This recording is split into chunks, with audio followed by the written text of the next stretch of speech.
Hello, people. This is far away. I haven't been paying attention while I've been sitting here. I just did because I can see the screen. Super sorry.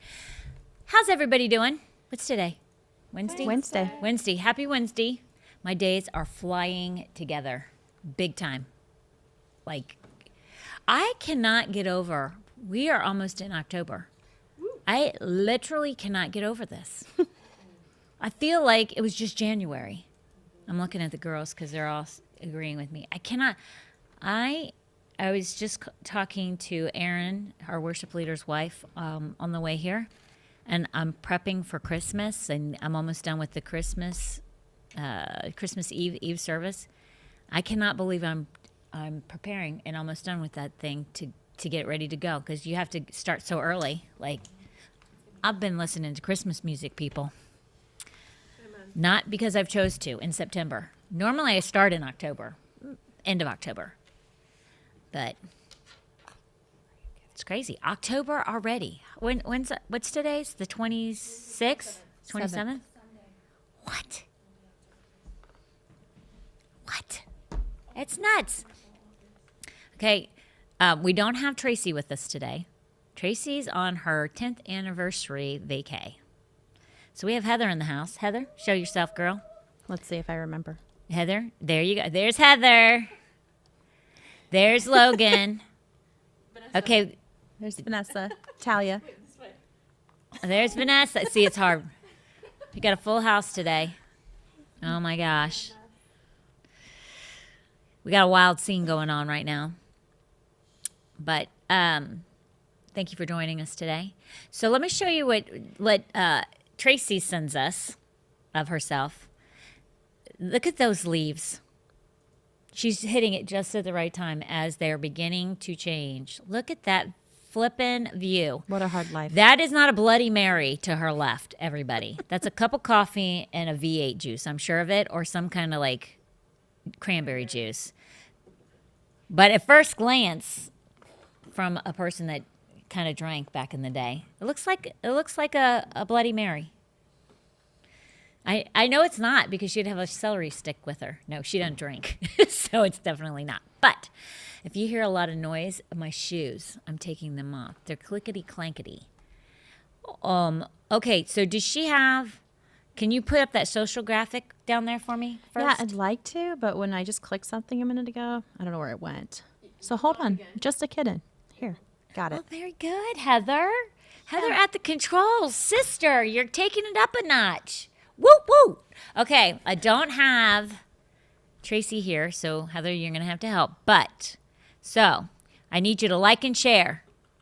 Big time. We're trying to grow the audience. Like and share and comment, or Logan's going to be very lonely over there without you. No weirdies, though, commenting and trying to, like... Listen, if you comment and you're a guy, don't try and hook up on here. And if you're commenting and you kind of like, if you find that you're the only one commenting most of the time, maybe you need to take it down a notch and listen more. Talk less. Be like Sean. Huh? Be like Sean. And Sean does what? Sean engages. We have funny banter. But, like, he's not a creeper. You just love him. He's great. He's appropriate. Oh, that's my son. Hold on. I got to tell him I'm in the middle of my podcast. Hey, is that Aaron? Aaron, can you come here? He's your friend. Can you tell him that I'm doing my podcast? Thank you ever so much. And he kicked me out of my whole entire thing. As I told my husband on the way to his podcast last night, we are the most unprofessional podcast there is out there. Amen. Bunch of Walmart shoppers doing a podcast right now. Target, please. I do not shop at Target. Both of them are woke as crap, but at least one's American. Target is French. I love it, though. I like it, too, and I ain't shopping there. At least at Walmart, I don't fear for a man walking in on me just yet. True. But Target, I don't know. And then they have Starbucks in there, which I'll be honest with you, I'm not a huge Starbucks person, but... Then you just put the cherry on top with them, and they kind of like double down on you with the old transgender crapple. So like and share. She took it off because I was talking. Yes, thank you. Facebook, Rumble, YouTube, Black Robe, and Rumble. That's it. That's the ones you really need to focus on because the rest of them are terrible. But in the meantime, well, they'll let us use them and abuse them. We will actually do that. But on the whole, we really want you to go to Rumble and Black Robe. And then subscribe. What do I like? Okay, I don't know what that was. Like and share, subscribe, comment. Like, subscribe, and comment. Ring the bell, And right? ring the bell. Tap the bell. There you go. Tap the bell. Thank you, Heather. And Talia's over there passing gas. I don't know what's going on, but she sounds like she's passing. And that does not happen on my podcast, even though Aaron's in the room right now, and he likes to pass gas or make the sound of passing gas. That's only on Tom's podcast. That does not happen on mine. It's not allowed. It's not going to happen. We have some special merch stuff. Would you like to show that? Oh, please. Bring it, baby. So we already know about the coffee mug because that's right here. Okay, so when you say available to shop, so it's on the... It is Why don't on you our talk website. to me, Goose. Talk to me. That could take a lot here. Hold on. Well, you took it... Oh, there's Aaron. Oh, dear God. That's scary. It's on the website. So you can go to the website and actually purchase it if you're not local to the area. What about is the sticker in the middle? Is that the sticker? No. We don't have that for sale. If they order it, they will get one with their mug in the mail. They'll get a sticker with their mug? I just made that up right now. You just made that up? I don't have a sticker. Hey, Tal, do you have your cup with you? It's on your computer. Dang, Nab. It's this. Is it on your computer? Thank you, Heather. You're welcome. That sticker right there, which, if I pull it away, it gets worse. That sticker right there. I put that over my Apple because they're woke too. But you'll get that sticker if you buy something. It's on the church website, Yes, it is. the church merch. Oh, and here, bring that too. You can't see what I'm seeing, but coming soon, Tracy made a shirt. Talia's wearing it. So it's blue with the logo, and then it says UBU on it, and with Tracy's signature on the back. Which, hey, usually it's the host. I was going to say, whose podcast is this? But let's face it, UBU is got its own brand. She has made it. Even though, was that like a popular saying beforehand, UBU? Or was that only Tracy? Did Tracy make that up? Tracy, like I was laughing about this morning, but I felt like I don't was feel the one like that created the taco bar. it was. And then I found out I wasn't. So is UBU her thing? Well, Adalis said UBU when we were in Pittsburgh. She wasn't a No, fan. she said it down here, didn't she? Or wherever, sorry. It Yes. is a saying, but it's not very popular. So so old they must business. have heard Tracy do it on the podcast. It's a song. It's a song? It is a book. It's a song and a book. It's old news, like your taco bar. Yeah. Well, listen, I'm just saying. I thought that all by myself. I didn't even know that existed. I was pretty dang proud of myself until I found out I was behind the 8 ball on that one. I kid you not. Logan, you have no idea what I'm talking about, do you? Okay, so Norma's graduating high school. And I'm like going to do a graduation party. And Norma loves tacos. It's like her favorite thing. Okay. So I'm like, she's going to love me. I'm going to do a taco bar for her. And I planned the whole thing out. And I don't know if I was talking to Heather or someone else. So I'm telling Heather, I got this great idea. I'm going to do a taco bar. This is how I'm going to do it. This is the whole thing. Nachos, the whole thing. And she's like, yeah, I know that people are doing that or something like that. Well, I don't even know what she said. People do that all the time. No, people do that. I'm like, what? People do that all the time. What are you talking about? And she's like, yeah, that's a thing. And I'm like, no, I thought of it. I created that. She goes, no, you did not create that. I was pretty depressed, I got to tell you. This is when you lived under a rock. I mean, Yeah. you no longer live under a rock. Well, again, great minds, because that just shows how smart I am. yes, true. You're so smart. I'm so smart in my own mind. That's the reason why you people are asking me questions. I'm so smart. Needless to say, I was very disappointed to find out that I did not create that idea. But Christmas, people, nobody's ever ever seen what we're doing for Christmas. It's never happened. If you, for Christmas Eve, you don't want to miss this service. It's like, it's going to be one for the books. Nobody's ever done what we're going to do here. And you'll say, I betcha. No, I'm telling you right now, nobody's ever done it. Heather's got her one eyebrow up. It's true. Have you ever heard of it, Heather? No, I have not. Vanessa, you know. Vanessa's saying, nope, never heard of it. The reason I know it's not popular is because I'm looking for ideas to help my brain, and there are none. So that's how I know. Right here, though, people. Yeah, This little thing right here, this maniacal little thing right here. coming. Yep. It thought of it. I know. Taco Bar got me. This one's not. Pretty sure. People will be stealing this idea from us.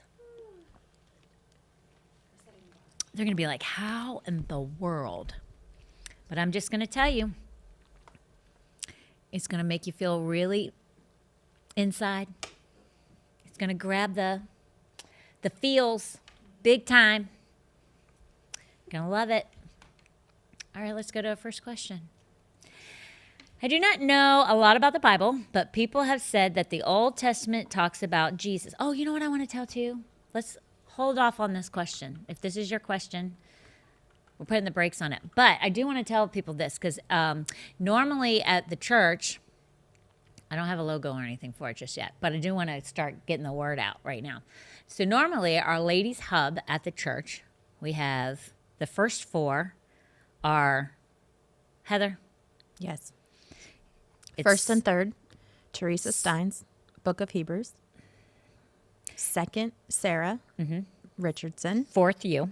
Me, fourth, worship night. And then go ahead and tell Me them. on the fifth. Whoop, whoop. I'm going to start doing one on, but it's not a Bible study.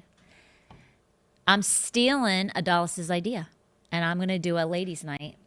Yeah, but mine's not called Radiance.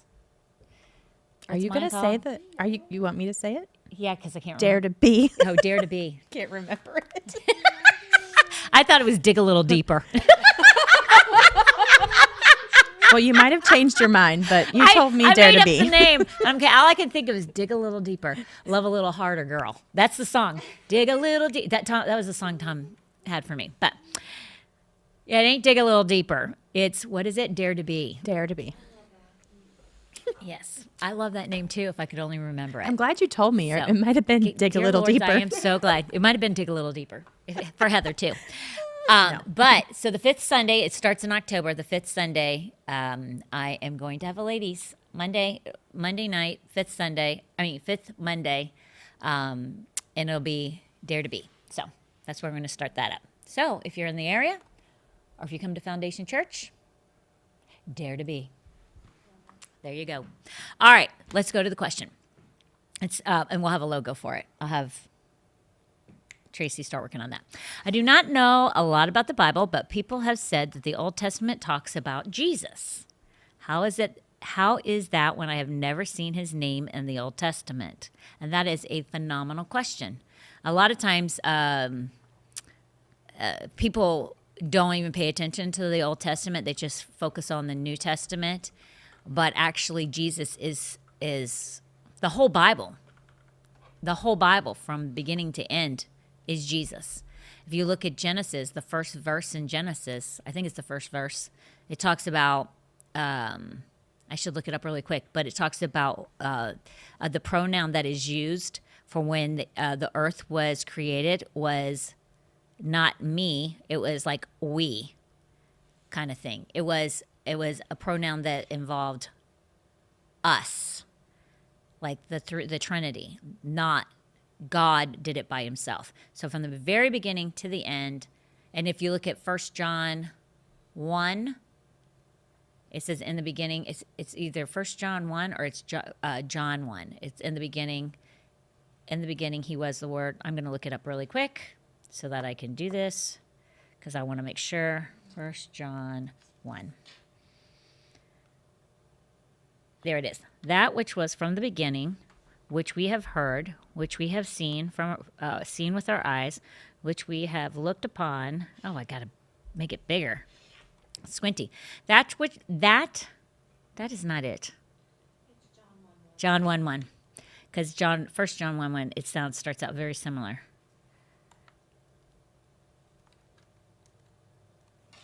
It says, in the beginning was the Word, and we call Jesus the Word, because that's one of the names of Jesus.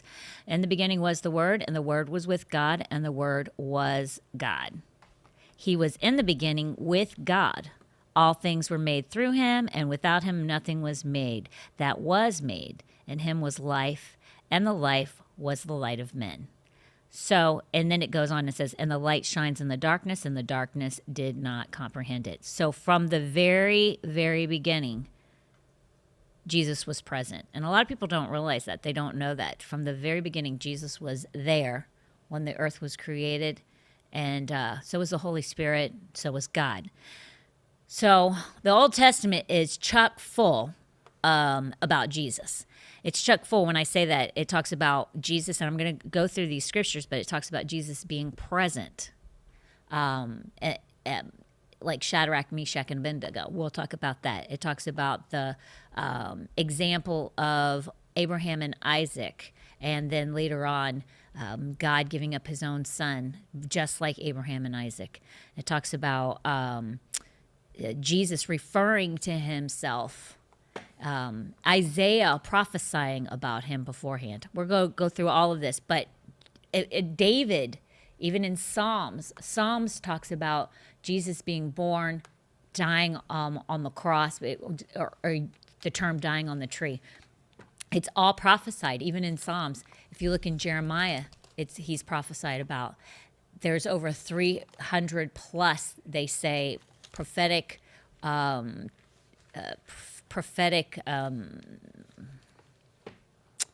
scriptures about Jesus and in the Old Testament and his coming, from his coming to his death. They prophesy about even the things that would come to pass. That's one of the reasons why the Jews were looking for a Messiah, because the Old Testament spoke about the Messiah coming. Now, they thought he would come as a king, not as a baby. That's what confused the tar out of them, because he did not come anything like they said that he would. But here's the thing, is when Jesus came and then he did certain things, there were certain scriptures that said that the Messiah would do these certain things. One was blind eyes would see, deaf ears would hear, people that were lame would walk. Like, there was a messianic list of items that person that was the true Messiah would actually do. Jesus did all of them plus one, because he raised the dead. And even though he did all of those things right in front of the Sadducees and the Pharisees, who knew what the true Messiah was to look like and what he would do when he walked this earth, because he didn't look like, because he chastised them, he corrected them and rebuked them, they hated him because he wasn't like them. And he was taking something away from them. Basically was saying to the world, don't be like them, be like me. And they didn't like that, because that took power and authority away from them. So let's look at this. Jesus, Jesus was seen in the fire. So let's look at this. Shadrach, Meshach, and Abednego. If you remember the story, King Nebuchadnezzar has thrown them, the three boys, into the fiery furnace because they wouldn't bow down to the idols and worship them. And so they said they wouldn't do it. But let's look at that. Daniel 3:16-18 says, Shadrach, Meshach, and Abednego answered and said to the king, O Nebuchadnezzar, we have no need to answer you in this matter. If that is the case, our God whom we serve is able to deliver us from the burning fiery furnace, and he will deliver us from your hand, O king. But if not, let it be known to you, O king, that we do not serve your gods, nor will we worship the gold image which you have set up. Now, I want to also touch on something, because a lot of people will that are people that are not faith people, or want to have an excuse not to believe in faith, or to say that God doesn't do it every time. They will use verse 18 to justify their stand. They'll say, but if not, let it be known to you. Okay, so let's see. let me go back to this. It's actually 17. And if that is the case, our God, whom we serve, is able to deliver us from the burning fiery furnace, and he will deliver us from your hand, O king. 18, I am correct. It says, but if not, let it be known to you, O king, that we do not serve your gods, nor will we worship the gold image which you have set up. So basically they said, but if he doesn't deliver us, we're still not doing it. So people will say, see, even they said, we believe that you'll do it, but if you don't, we'll be healed in heaven. So I believe that you'll heal me, Lord, if it's your will. But if you don't, I'll be healed in heaven. Okay, that's not what they were saying here. And, well, that is kind of like what they're saying. But I will say this. That's the Old Testament. Jesus hadn't died on the cross yet. He hadn't bore stripes on his back for your sickness, illness, and disease, which it says clearly in Isaiah and in 1 Peter that that's through that healing, through what he did on that cross, that does away with verse 18. Because we have a far superior covenant now because of what Jesus did on the cross. Through salvation, no sacrifice has to be made anymore. We don't kill animals anymore because he is the ultimate sacrifice, and we don't have to worry about sickness, illness, and disease because the stripes he bore allows us to have healing through that. So when people use this as an excuse and they try and tell you that, which people have done that with me, well, what about Shadrach, Meshach, and Abednego? And my thing is, Old Testament, dude, doesn't apply. So let's go on. We're going to jump ahead. Daniel 3:24 says, then King Nebuchadnezzar was astonished, and he rose in haste and spoke, saying to his counselors, did we not cast 3 men bound into the midst of the fire? And let's look what happened next. We'll go to 25. Look, he answered, I see 4 men loose walking in the midst of the fire, and they are not hurt. And the form of the fourth is like the Son of God. Who is the Son of God? Jesus himself. So when 3 men, Shadrach, Meshach, and Abednego, were in the fiery furnace, the 4th guy in there is the Son of Man, which is Jesus Christ. So then Jesus refers to himself when he walked this earth in John 5:46. So in John 5:46, Jesus says this, for if you believed Moses, you would believe me, for he wrote about me. So that's what Jesus was saying to the Sadducees and the Pharisees. He was like saying, you obviously follow Moses' laws, the 10 Commandments. So if you believe in him, then you should believe in me, because Moses actually spoke about me. Okay? So Jesus even referred to himself in the Old Testament. So we have Jesus being seen in the fiery furnace, right, in Daniel. We have Jesus speaking about himself. I'm just giving you some examples of Old Testament. So you understand he is in the Old Testament. So you see and understand he spoke about himself with Moses and John. And then he talks about his crucifixion in Isaiah 53:12. It says, and he was numbered with the transgressors, and he bore the sin of many. So Jesus actually uses Isaiah 53:12 before he was crucified. He said, one of the things when he was speaking, he uses this, and he was numbered with the transgressors, and he bore the sin of many and made intercession for the transgressors. What's a transgressor? It's a sinner. And he bore the sin of many. He bore the sin for all of us when he died on the cross. And he made intercession for the sinner so that they could be saved. He also prophesied about his birth. Isaiah 7:14. Isaiah prophesied about how Jesus would die and for who he would die for, or whom he would die for. And then Isaiah also prophesied, these are thousands of years before Jesus was ever in existence. Isaiah 14 talks about how he would be born. Therefore, the Lord himself will give you a sign. Behold, the virgin shall conceive and bear a son. If you look at son, it's capitalized. That means God. He's the Son of God. And he shall call his name Emmanuel. What did we call God? Emmanuel, God with us. Jesus is with us. So, if anybody tries to deny that Jesus is the Messiah and Jesus actually came and bore the sins of man, that there's more than one way to get to heaven outside of Jesus, they're crazy. The Bible is the Bible. The Bible is is the book that's bought more than any other book every year. No other book is bought more than the Bible, and that's every year, and it has been every year. Okay, the Old Testament is chock full of things about Jesus himself. The whole Bible itself is Jesus at the end of the day, from beginning to end. Let's look at Abraham and Isaac, and this is the story that I love so very, very much. It's astounding. So you know the story of Abraham. God tells Abraham to take Isaac up to the mountain and to sacrifice him. And basically, he was testing Abraham. But Abraham, it says that he was in Romans, or is it Hebrews? I believe it's Hebrews. It's the belief that it's in Hebrews. It's that he is known for his righteousness because of this one act. He actually believed that even though he had waited until he's like 99 to have Isaac, he believed that if he sacrificed Isaac, God would bring him back to life. So he was going up on that mountain. He was going to sacrifice his son, and he knew somehow, some way, God was going to bring him back to life. That didn't have to happen, because just before he was to sacrifice and kill Isaac, the Lord stops him, and then there's a ram, or they said a ram or a lamb or a sheep.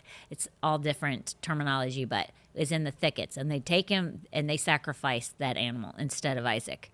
But what a lot of people don't know is that was very symbolic of the future, thousands of years later, of what would happen. On that same mountain, Mount Moriah, is where God sent his very own son to die on the cross.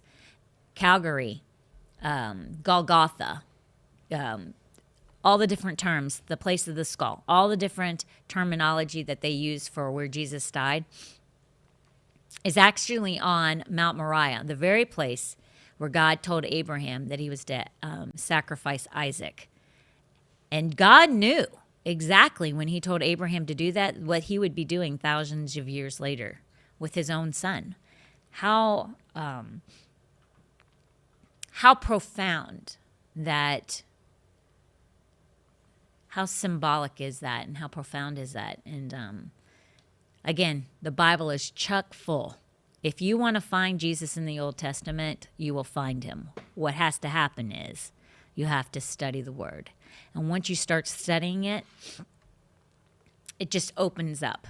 Like all these things, foreshadowing. There's all these different things that you'll see, and you'll just, Jesus.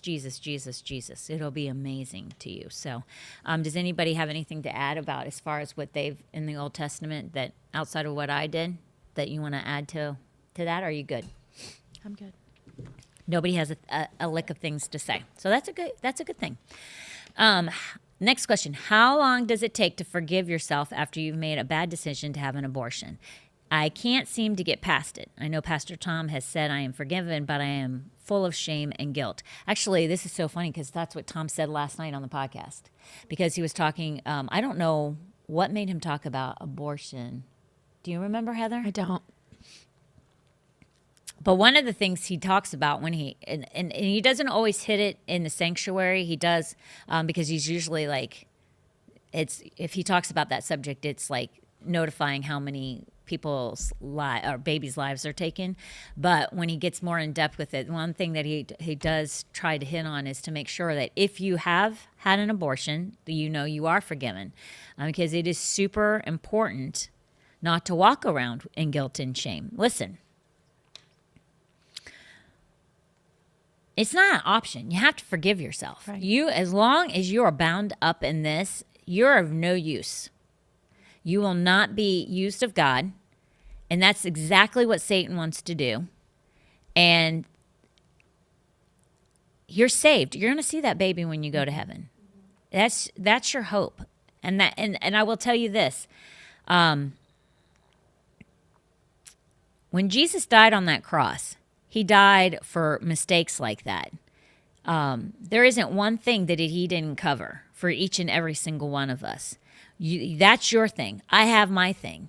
Heather has hers, all the way down to Vanessa. We all have something that we sit there and we go, or I don't, because I don't have anything that I walking or I can't forgive myself of. There have been, like, when I got newly saved. Now, I don't know how long you've been saved, but I'm just saying when I was newly saved, there were things I legitimately was like, how can I forgive myself of that stuff? Because I have no one to blame but myself, right? So, but through time and through the word and just having a very deep walk with God, you realize that is not what he wants for you. That is not his plan for you. You need to let that go. And then once you do, there's such a freedom in it and there's such a peace. But every single one of us, ours is different, but everybody walks in something that they go, how can I forgive myself of this? For the most part, there might be some that have never done anything so horrible that that's not the case. But a lot of people that I do know have at least one thing they were like, that was a hurdle for me to overcome, right? So I would say to you, you are worthy of forgiveness by the stripes and the bruises and the beating that Jesus took for you. And he did all of that for you so that you didn't have to beat yourself up anymore. So take it and run with it. Psalm 103:12 says, as far as the east is from the west, so far has he removed our transgressions from us. That's in Psalm. That was talking about Jesus when he died on the cross. That, again, for the person who had the last question, that is a reference to Jesus and what he did for us. So every time you bring up your sin to God, he literally is saying, I have no idea what you're talking about. I don't remember what you're talking. As far as the east is from the west, he can't remember it. So literally every time you talk to him, he has no idea. So what you need to do is forget about it too. And I'm not saying that if you long for the child that you didn't keep, I'm not saying that's not worth like honoring and treasuring. That's not what I'm saying. But remember, you will see that child in heaven. Appreciate that that's the case, but don't live in a place of not being able to move on, because there's a future and you need to focus on now and let the future be the future, which is seeing that child, but leaving the past behind you too. There's a lot of things that need to be taken care of because you have a story, and that story needs to be shared. If you can be bold enough, which once you forgive yourself, you actually have something that a lot of women do have, but they're not,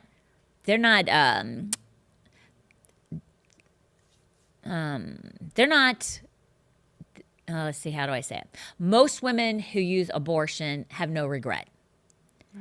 Sometimes it's a means of birth control for them. So they literally have no regret. It's just a way of life, right? You, on the other hand, understand the ramifications of the things that were done. And because of that, you can help other women or girls that are even considering this, or women who are in your same position. Once you forgive yourself, you can help other women learn to forgive themselves, or not do it. Your story can save many, but as long as you are tied up right where you're at, you have no use, which is what Satan loves. That's his plan. His plan is to make it so that you don't do anything, you're ineffective, so that more babies are taken and more lives of young women and women are destroyed. For the ones that actually have a soul and understand what they're doing. So what I would say to you is, instead of being so ashamed of yourself and being so distraught and upset and bothered and unforgiven and walking in unforgiveness toward yourself, let it go and do something that is effective for the kingdom in this particular area, and watch and see how you turn it against the enemy and God really uses you in a mighty way. And the thing that you were so distraught over, you'll be like, I'm not glad that it happened, but I'm glad I'm able to use it. God works all things together for his good. And so in this case, Romans 8:28, and in this case, use it for his good. Don't let Satan have a foothold and keep you from doing anything or accomplishing anything that can be used for the kingdom. So share that testimony, make it an asset instead of a deficit. And there are plenty of organizations out there that would love to have you volunteer and be a voice to help save the unborn, because your story will be monumentally used in a big, big way. I have no clock, so I have no idea what time it is. You have 24 minutes left. I have 24 minutes left. Can I add something to that? What is that? Can I add something to that? Oh, gosh, yeah, please. I would say that when you have that come in and you feel that guilt or the shame, remind yourself that that's Satan making you feel that way. So don't give him an ounce of feeling that way, because he's stealing your joy. So in that moment, when you feel that, say, no, I am forgiven. The Lord does not remember anything that happened in my past. So you're going to know that those feelings are not coming from the Lord and that they mean nothing and they have no authority over your life. So catch it quick and go, no, not for me. Get out. And don't even ponder on it, because Yep. it's not him. Exactly. And listen, I mean, I don't think there's anybody in this room that doesn't know somebody who's had an abortion. I mean, I know in high school, there were plenty of girls that had them, and I was in the 80s. So I can't imagine what it was like in the 2000s. Do you know what I'm saying? Probably very common. But most of the people that I knew that had them, they had more than one. And it was a way of life for them. It really was. It was a contraceptive. It really was. It's like, I think that they thought it was a medical procedure. I really do. I don't think that what I feel so bad for is the guys. I feel so bad for these. A lot of times guys have no idea that these girls are pregnant and they're having abortions. And then the guys got no say in it. And the girls goes, my body, my choice. You didn't do that by yourself. But I also think that a lot of girls that are younger, it's not always their choice either. Their parents or I agree. others are pushing them into it, and they really don't want to do it. I agree. I mean, I've heard of girls. It's rarer, I would say. I've heard of girls, literally, their family members taking them for them. And you cannot have that. And it was a mom. Yeah. Strongly encouraging it. You cannot do this, which is crazy. But I don't know. But my heart breaks for guys. It really does. It really breaks for men because, and here's the thing, to a certain extent it does, because a lot of guys, they don't want the responsibility that a girl gets pregnant and they're not even around for it, right? They don't help raise it. But there are guys that there are men that are different than that. And those are the ones that I do feel bad for. I really do. So I just want to applaud you. me? Yes, because I remember I was that girl on the other side asking the question, not about abortion, but do you remember me coming up to you before I took you on? Yes. Like, you took me on the podcast, and I was like, I struggled with Death? she's struggling with, and I didn't forgive myself until. Well, yours is a little different because Yeah. yours is wartime. Yeah. Correct? But it's still. It's still that very void. tough. War is different, girl. Yeah. Like you gotta even look at Old Testament and New Testament. There was war. God waged war, right? And he had the Israelites wage war and take the promised land. So those people when they died, those ones that took lives, they didn't go to hell. They didn't. And so that's the way war is different. Wartime is totally different than any other time. That's the way it goes. It's sad, but that's the way it goes. So, and if you had your choice, you wouldn't have. But that's what the military is for. And that's one of the reasons why, though, I will say I don't really think women need to be in the military. God bless you, and you probably feel differently about that. But I'm just saying, because men look at things, even though it can mess them up to a certain extent, there's PTSD and stuff like that. I understand. But I'm just saying that for women, because we're nurturers, we're caregivers, God made us different on purpose. It was not meant for us to go in and fight It was to go in and take care of the soldiers that are injured and need to be nursed back to health and things like that. I think women can be in the military, but under certain roles. We're not meant to be soldiers. Men are meant to be soldiers. That's what the beautiful thing about the difference between men and women, compartmentalizing things. Men are very objective. Women, we are not objective. We're not. I don't care. Most women are not. But that's because God designed us to be that way. That's what makes us beautiful. When you have your baby, Logan, when you have your baby, the way that you will be and the way that Chris will be are two different things. And that's on purpose. And the way that that child will go to you for certain things and the way that child will go to his dad are on purpose. That's the way it is. Yes, I know we don't know what she's having, but I truly believe it's a boy, so I call it a him. But I'm just saying, And if you don't agree with me, and I'm not saying that you don't, I'm just saying if you don't agree with me about being in the military and you're a woman, after you have your kids, and if you're truly honest, after you have your kids, you'll see it. It's very different. You will not want your daughter to go off into the military and fight men where harm can come to her in ways that it can't come to a guy. Things like that. And women are... in my opinion, when a woman is fighting, men have to now not only be concerned about her well-being, because if the armed military on the other side gets a hold of her, what they'll do to her, besides, they're not going to treat the guy the same as they do the girl. It's the facts. And we are not helping this country, or we're pretty much the only country that allows women to serve. Like, you don't see it in China. You don't. You don't see it in Middle Eastern countries. The women they serve, but they serve at a different place.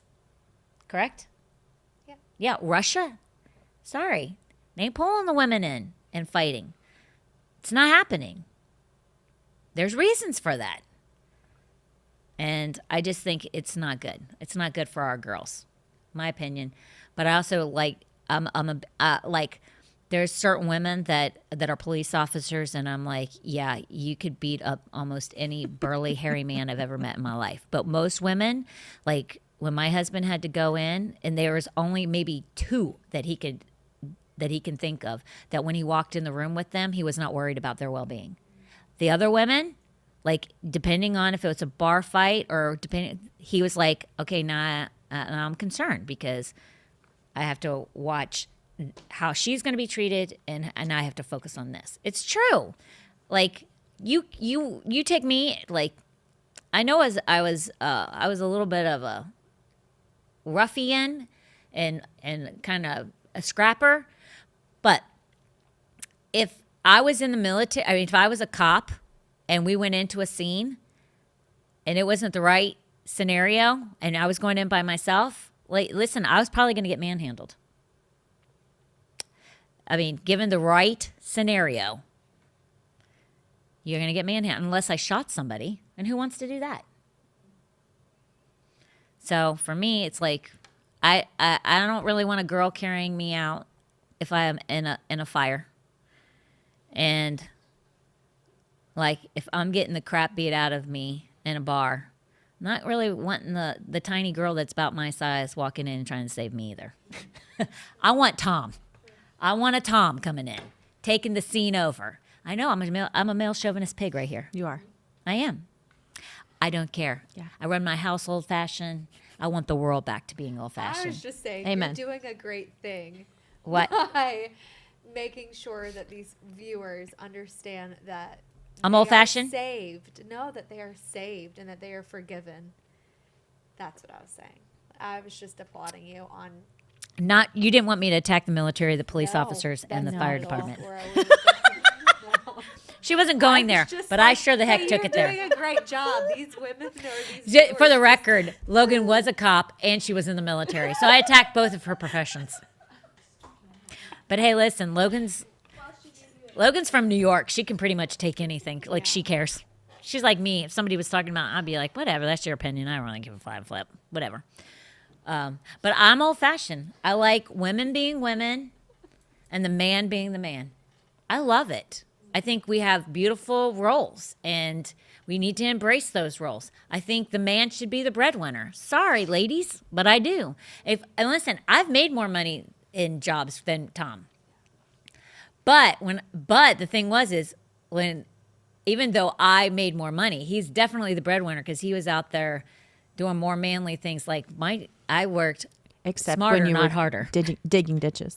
Except for digging ditches. That was That's pretty true. manly. When I did that. I'm flourishing in my role. Yeah. I am, but I can still outshoot a lot of people, and I'll still beat you. Hey, up. hey, listen, there ain't nothing wrong with that. Hey, listen, I love a girl that can handle a gun. Like there's something to be said with like I love redneck. I love girls being tomboys. I love that. But I also love that the tomboy girl can dress up, put on some heels, get a dress on, put some makeup on, and go out with her husband and be his trophy wife. Do you know what I'm saying? Like, there's nothing, like, I'm a tomboy. I love doing guy stuff. Always have. But at the end of the day, when Tom sees me, I want Tom to go, Like, when I walked out today, he was like, hello. You know what I'm saying? I don't want him thinking he's married to somebody that's like him. Do you know what I'm saying? Yeah. There's something to be said for it. Why are you laughing, Heather? I don't think you want me to share why. It was our conversation this morning on the way to the gym I don't remember that. about, Oh, yeah, don't listen. Yeah. We won't talk about yeah, that. told you. Yeah. So I'm just saying. Well, I was just saying too. That's You're okay. doing a wonderful thing. Forgiveness is a very important thing. Right, Logan? So important. I forgive you for everything you just said. No. you like look, that's like talking to me. Like you don't even care. Which that's what I love about you. I cannot stand when people are so temperamental. There's nothing to be temperamental about. Yeah. You can have a different opinion, and that doesn't mean that the world's coming to a crashing end because we have a difference of opinion. Oh well. It's all good. So if I've offended some women right now, the men are over it. cheering. Get over it. The men are cheering and the women are like rolling their eyes. But men love a feminine woman. Men love it. I don't care what anybody says. I have never met a man, even men who are married to women who like to run the house. Men would rather the wife, even if he's passive, he'd still love to be passive and just the wife be less passive than him and him still run the house. It's the way it is. They want a woman that is a woman, not a woman that's trying to be controlling. Or a woman that cares about what she looks like when he gets home. Or, when she gets home from work. You should have seen what I looked like before this, though. It was hot, but I was like, yeesh. Because my house is full of contractors right now, right? And I came home from the gym and my hair was, I pull my hair out because this was yesterday, because I hadn't washed it in like 6 days, because I can't wash my hair but once a week. So I pull out my hair. I'm not kidding. My hair literally stayed in the same place. And my bangs were up like this. Oh, it was bad. And we have workers in the house, and I'm walking around like that. Like, I don't care. I'm not kidding you. I thought to myself when they saw me today, they were like, who the heck is that? That can't be the same person. I literally thought to myself, they're not even going to recognize me when I come out. Like, who the heck is that? Because I look a sight. If anybody's ever listen, there ain't no shame in this game. I walk with if you ever come to the church, you might see me with no makeup on. You might see me with my hair not done. I'm not into what is that? Facades and personas or whatever. Is that the right terminology? Mm-hmm. Like always having to, I'm not into that. Keeping up. What is that? Like keeping up and always being perfect. Oh yeah, I don't need, what did you say? Don't catfish people. Don't catfish people? What does that mean? You know what that means? I don't know what catfishing There's people. Like girls that will always Come over here. Can people hear you? There's girls that will always go on dates or before their husband wakes up, put makeup on and stuff, and you're basically catfishing them. If you're on Tinder and all your photos are you with like a whole bunch of makeup on. When you take it off, you look like a rat. Like that's basically what it is. Oh my gosh! Well, that's definitely not happening because me and last week I think me and Vanessa both had no makeup on. Vanessa looked phenomenal. I, on the other hand, did not. But I no makeup on, nothing. Now everybody will go to my Instagram and Facebook. But I didn't post it on Facebook. But I was like, you can't care too much if you post that picture on there. Yeah. I was like, I don't care. Well, there's something else like It's me. Who like, cares? Let's say me when I shaved my head. Oh, that's right. When you Like, shaved your head. If I wore a wig, I'd be catfishing people because I don't look like that. Oh my gosh. No, Oh my it's gosh. actually no That's hair. funny when Talia shaved her head. I was like, what the heck happened to you? How old were you when you shaved your head? Which we all know why you shaved your head, but we won't go into that. But I'm just 13? 11. you were 11 years old. I remember that. I do too. Yeah, that's not. She walked in one Sunday she has a full head of hair. The next Sunday she's bald as a cue ball. I'm like, what the heck? I knew she hadn't gone through chemo or radiation. So I'm like, what the tarnation is? Privileges though. You got she's saying I got privileges though. Sounds like you took advantage of those privileges. That's You bad. skip lines. At camp, yeah.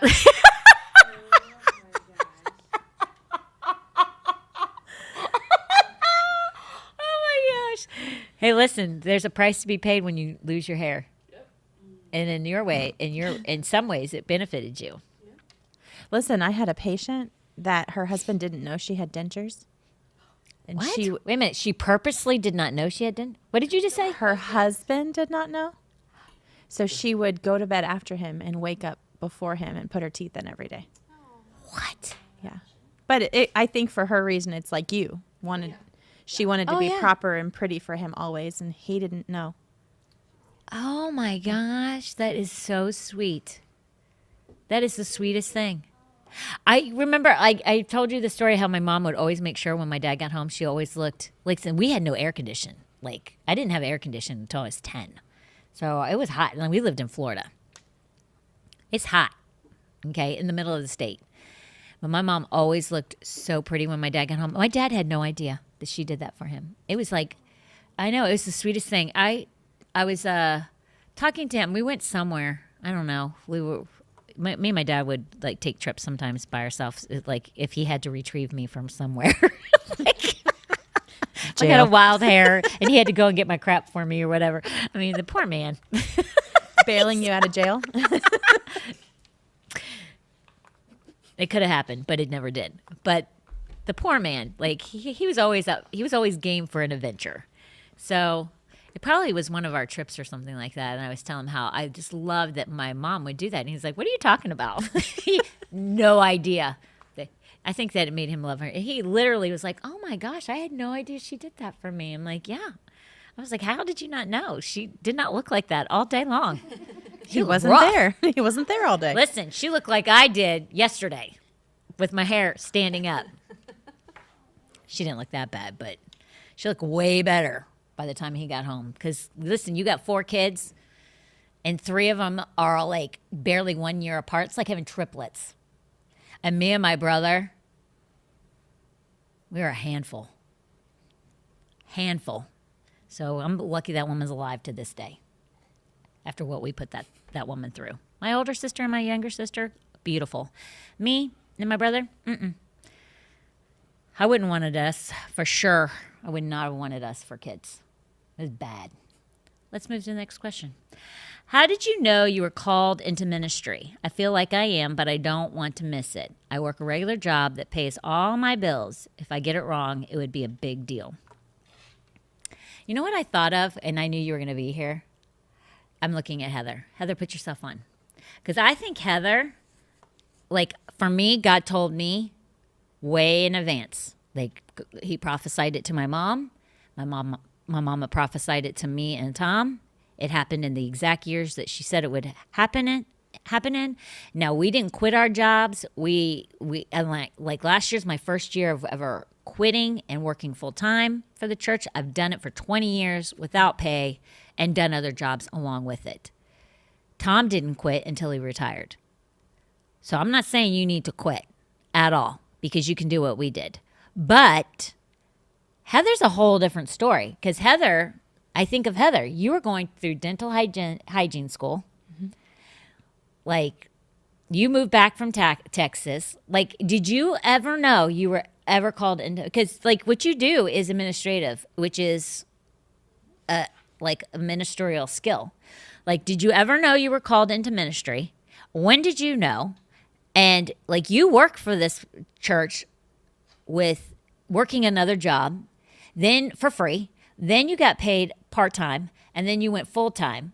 And like, it didn't happen overnight, but tell that story. Did you ever know that you were called into ministry? And if you did, I think when I was younger, I don't necessarily know if I was called into ministry, but I knew that I had something to share and that I was going to be put in two specific places where I could share my story and kind of where I came from and what I went through. So I know that all through growing up that definitely God's hand directed me, even though I was not living for him at that time. He still had picked me specifically to do things. Now, did I? which is true for everybody. Right, correct. But not everybody is called to be in ministry like this. Right. Everybody's got a calling.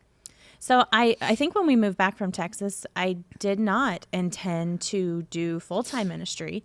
I continued working in the dental field and then went back to school, tried to finish my prereqs, but then stopped because the company, I got promoted, and then it made more sense for me not to go to hygiene school because I was already at the level that I wanted in the dental field. And remember all so I had already been part-time, but I knew that it would eventually lead to more and that there was a How purpose did you know? there. Did you listen, you need to you have to think about this person. This person is literally trying to figure this out. They're like you. Yeah. So how did you know though? Like, it's not a step. No. Like was you're over like time. making it like, how did you know? Like, was it in your innermost So being? I think Like, for what happened is everything that I thought I wanted was given to me. Everything that for that job, the things that I really, really wanted, he gave to me and he rewarded me because I continued to do what he wanted me to do.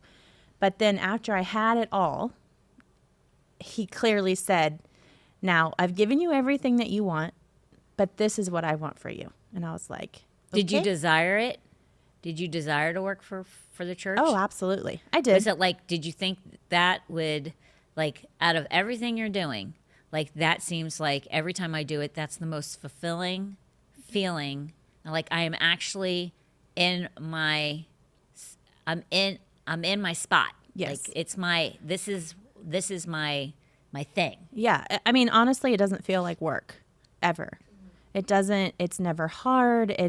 We're here way more than we're supposed to be here because it's our second home. This is our family. This is what we love to do. So when people say, oh, do you live there? Pretty much. I mean, we do, but it doesn't feel like it. And there wasn't, once I clearly heard the Lord say, you will quit your job. It was literally in the middle of a conversation that I was having with other office managers and our VP. It was like a 3-hour conversation. And I remember it vividly because I was walking up and down my driveway. And he said, you will no longer be at this job. And I'm like, what in the world? So I stayed on the phone call. And then when I hung up, he clearly said, you will go inside and tell your husband that you're leaving the job. And I was like, okay. So I went inside. I'm like, so the Lord just told me to quit my job. He was like, okay. I bet that's how we operate. So it was very clear. So I did. And then I remember I think that night or the next day we had come over to your house just to be like, hey, so Quitting my job. I quit my job as of yesterday. And you were like, okay, Tom, are you going to tell her? Yeah. And I was like, what are you talking about? Because I didn't know what you guys had planned and what God was telling you to do. So then as soon as I told you, you're like, okay, tell her. And then I think he said something like, oh, we've been praying for you to be full time. So when can you start? And I'm like, well, I'm taking vacation first. Yeah. And that was it. It kind of just comes together. Yeah. Now, Vanessa, somehow get in between, because Vanessa, you need to hear Vanessa's story. And I don't know how far I'm over time, and I really don't care because, truthfully, this is a great, I have 30 seconds. This is a great story. Just Chaya, switch. You move where Logan is. Well, do you need a? No comments. Okay, cool beans. So, what a lot of people don't know is Vanessa, was in ministry and kind of is back into ministry. Yeah. She just doesn't work. Her husband works for the church now. As one of our pastoral staff people for counseling and meeting with people. So now kind of Vanessa has to do it too with him, depending on the situation. But before that, both of you were in full-time ministry. Yeah. We were. And a lot of people don't. So let me ask you, because you were very young. How old were you when you stepped out into ministry? So I grew up attending a church that was like an outreach church. And so once I outgrew the program, I started volunteering because I was too old for the program. Yeah. And so through volunteering, and a door opened for me to come on as staff. And so as I was pursuing the Lord and as I was pursuing the gifts that he had given me, God opened doors. Okay, how old were you? I was in high school, so I was about 16, 17. Now, did you know at a very young age that you were going to do ministry? I want to say yes. I just always loved how I felt serving the Lord and being used. And so I don't know if I audibly said, I'm going into the ministry, but I always felt like that pulling Yeah. into. I felt the pulling when I was Yeah. very, very young too, even before I walked away from God. But you're so young sometimes that you're just like, I'm so immature. Yeah. Like, that's probably not God. Because you just don't trust your voice. Now, let me ask you this. Yeah. Now, you had to, this person's afraid to make the mistake. Let me see. What did it say? I work a regular job that pays all my bills. If I get it wrong, it could be a big deal. Yeah, we all know that. Yeah. Been there, done that. Big time. How much did Jeff, when you guys went into full-time ministry, how much did you guys make a week? In New York City? He was making, I think it was like $71 a week. I was making a What little year bit was more that? than that. What year? This was like 2008, 2007. $71. Okay, so you work too. But let's Yeah. face it. Yeah. Even though it was maybe more than $71, we're not talking that you were making six figures. No. Yeah, living in New York City. And the church did like give us housing, so we were living like in like a parsonage, so we didn't have to worry about our housing. But $71 But, for yeah. food and gas. Well, you don't pay for gas, but you're going to have to get around. yeah, I mean, yeah. come on. Like everything in New York City, if you want, you can't walk everywhere. No. So, like, you need money. Yeah. You got to buy clothes. You got to buy shoes. You were pregnant your honeymoon. And I'm not kidding you. The honeymoon, she got pregnant. So it's like, hello. It's not that simple. I would say this. If you feel like God is calling you, it's not by accident. I would evaluate that. I would get heavily. If you are not volunteering, all of us started volunteering. I didn't get paid until last year. Heather worked and volunteered before she ever. Like 7 or 8 years. You volunteered when we started the church. She was one of our first members 20 years ago. Like, you were volunteering, even like you always paid your time with you tithe to the church, even though you didn't live here. So like, and when you did live, you would come on vacation. You always helped out. You always volunteered. So like, volunteering is huge because where your treasure is, your heart will be also. So if your heart is for ministry, plant some seeds. Okay, if you're willing to do it for nothing, then God, he who is faithful with a little will be faithful with much. He'll see how faithful you are with the little you've been given volunteering. Did you volunteered, right? That's right. At a very young age, you started volunteering until eventually. I just kept showing up. I just kept showing up. That's usually how people get stuff, Yeah. though. If you just show up, God's gonna. And if the intent of your heart is correct. If you're wanting to do it so you can be a name and you can be seen and you can be, when you walk in the room, people go, oh, that's so-and-so. That's not the right intent. So if that's what you're Yeah, but- doing it for, But truthfully, nobody cares when you walk in the room, and nobody cares that. No, do you know I'm what I'm saying? I don't know. Some I'm people just- do. Some people do. They want the, oh yeah, I did that. I volunteered for that. I was in charge of that. Oh, yeah. Oh, okay. So they want the thank yous for the Correct. accolades for the things that they did. Going into the ministry for the wrong reason. If they're doing it to, yeah, that's what I'm Okay. saying. If it's not that, then And thankfully, God sees the heart, right? Correct. And so He'll put a stop to Yeah. that. He sees the posture of our heart. So doors won't open if you're doing it for the wrong reason. Yeah. absolutely. Yeah. Yeah, that's true. Yeah, always check and make sure that the reason behind what you do is pure. And if you're not getting anywhere, There might be a reason reevaluate. for that, too. Reevaluate.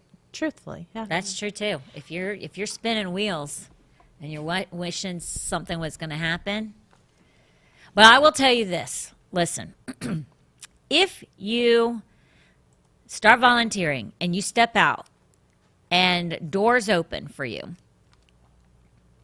it is a big deal for you to maybe take that step. Like I took a huge pay decrease, not a pay increase. I mean, I took a lot less money to come and work at this church, by a lot, significant.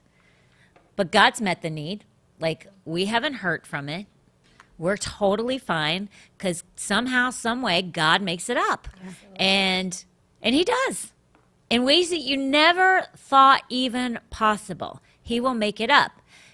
But you have to take the steps of faith. And like Tom and I, just like Heather walked in and told Travis, God told me to quit. And he's like, okay. Well, the same thing when I felt like it's time. Tom was like, okay, well, then we're just going to do it. And we did do it.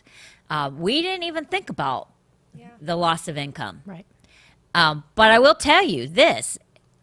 Just because we didn't doesn't mean that other people don't. And it's not unreasonable for you to kind of have that thought process because bills do have to be paid.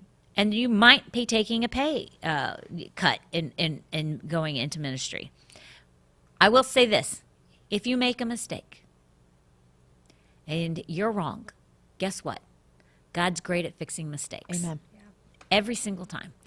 And He looks at the heart. So if the heart behind you going into ministry is to better the kingdom and do more for the kingdom and to spread the gospel, to disciple believers, to win the lost, and to be effective for Him, then guess what? He'll fix the mistake. And it'll be a blip on the screen. And listen, it doesn't mean if you don't go through seasons of trials. The word is clear. You'll face many trials in this lifetime, but I will deliver you from them all. So just because you face a trial doesn't mean, or you're like, oh, it's tight this month. Okay, that doesn't mean that you shouldn't have done it. That just means you have to up your faith. You'll know if you stepped out and you shouldn't have done it because, I mean, there'll be glaring signs left and right. It won't be like, oh, we're going to have to figure this one out. Or, okay, God, help us through this. It will not be like that. It'll be like, wah, wah, wah kind of thing. Okay? Two different things. And Two different- serving will give them the opportunity to see what real ministry is. What is that? I said when they just go and serve and give time and do things, they'll see what ministry is, the behind the scenes and inner workings of what really goes on. Yeah, because a lot of people think, like, when you're in ministry that, how do I say this without making it sound bad? They think like the leadership is perfect, that the leadership never makes mistakes, that they never have a bad day.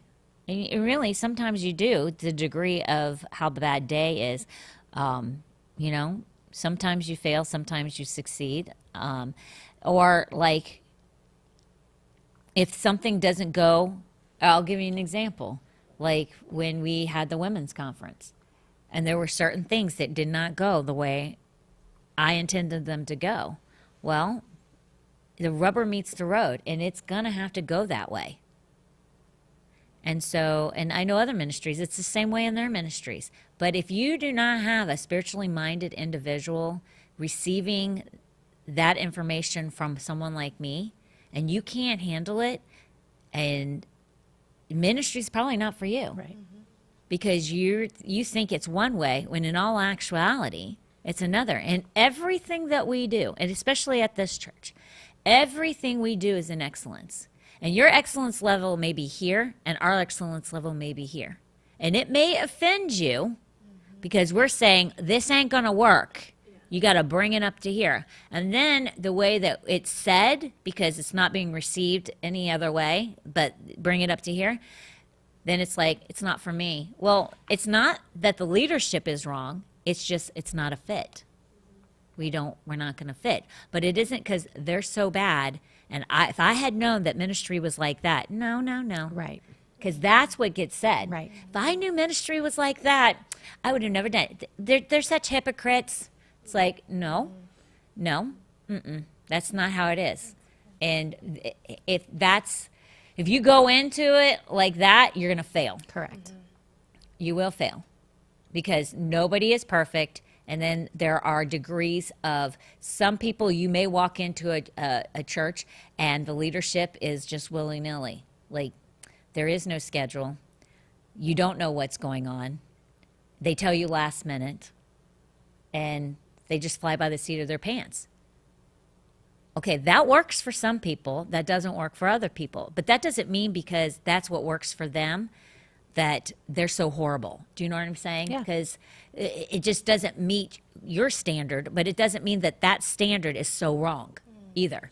And It's people just the have standard mindsets. It's just the standard that Foundation Church has set, and that's what what is expected on all levels is excellence in how we perceive the excellence to be. Yes, whereas other people's perceptions of excellence, It's just different. it's very different, Right. but one is not better than the No, other, and one is not more wrong than the other. But if you walk in and your expectations of ministry is a certain way, you're going to probably be very disappointed. You're probably not going to make it because ministry is a lot of times not like anybody thinks. Mm-hmm. It's just not. And people are not like people think. They don't. And the people business is rough. It's messy. The people business is rough. So, but it's also beautiful as well. If he's telling you to do it, you better do it, and you'll overcome all the things that you feel like you got to overcome. You will, because God's enabled you to do it. So, anything else you want to add to that, Heather? Because don't think I so. was like, I'm going to make Heather answer that one because most people never heard your story, but you are not going in this direction.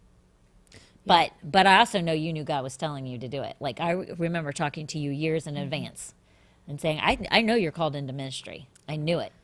But my flesh was set on doing what I wanted to do in the career, the field that Yep. I've been in, which I loved. I did love. Yeah, you did. And you're excellent at it. But all of that stuff was training for what you do now. Correct. Because a lot of it you're using for the ministry, Absolutely. which is crazy. But that's what God's doing with you as well, or anybody else who's feeling like this too. Everything that he's led you to up to this point will be used for ministry. Yeah. Yes. He's equipping us. Yeah, big time. So don't despise small beginnings and don't despise where you're at because grab as much of it as you possibly can while you're still there because it's vitally important that it's used in the next place that he brings you to. So on that, we're going to close out. If you don't know Jesus, I invite you right now to say the sinner's prayer with me. Get your life right. Whether you've been here before or you've never been here ever, let's say this prayer together. And let's start your October off with a bang. In Jesus' mighty name, Father God, I thank you, Lord, for dying on the cross, for the forgiveness of my sins. I thank you for the stripes that you bore, for my healing. I thank you, Lord, that I have the opportunity to come to you and ask you to be the Lord of my life, to forgive me of my sin. And if there's any healing that is needed in your body, add that to this prayer right now. Just ask him right now in the name of Jesus. I command the sickness that is in my body to be gone in the name of Jesus by the stripes that were bore for me on that cross. Salvation and healing come together from the cross. I will live for you for the rest of my days.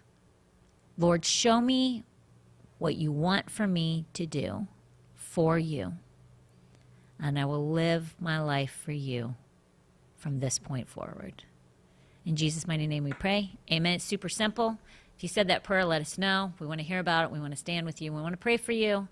And listen, don't be like the parable of the sower, where seed fell on so many different soils, but there was only one good ground where it grew, took root, and flourished. Be that seed that was planted in the good ground, flourished and grew, and became mighty, mighty, mighty for the kingdom. Thank you. We'll see you on Friday, and I appreciate you joining in. Bye. Real talk.